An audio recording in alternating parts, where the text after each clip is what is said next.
বলিস নে, একবার কোন মানব মরে গেলে কেউ কি ফিরিয়ে দিতে পারে? আমরা তো সামান্য তোর দুই দাদা।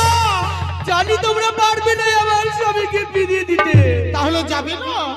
আমি যাব না দাদা। তবে এই মেলানি ভার সজ্জা আমাদের গর্ভধারিণী জননী পাঠিয়েছে, এটা যে কি করব আমরা নিজেকে ভেবে উঠতে পারছি না। নদীর কূলে মাটি চাপা দিয়ে রেখে কি বললে?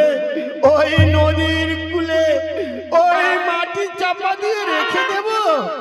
আর আজ থেকে ঘাটের নাম হবে চাপা তলার ঘাট। আর আমার প্রাণ ভরি তোমরা আশীর্বাদ করো। আশীর্বাদ আমি জানো ওই দেবতার নগর থেকে আমার প্রাণপতিকে ফিরিয়ে আনতে পারি। আমরা প্রাণ ভরে আশীর্বাদ করব। ওরে আমার সাধের বউ, আজ যখন আমাদের সঙ্গে যাবে না, নিশ্চয়ই প্রাণ ভরে আশীর্বাদ করব। আশীর্বাদ করি বন্ধে তুলে দিয়ে হাত। এই যাদব মাধবের আশীর্বাদে দেবনগরে পাবি তুই প্রাণে।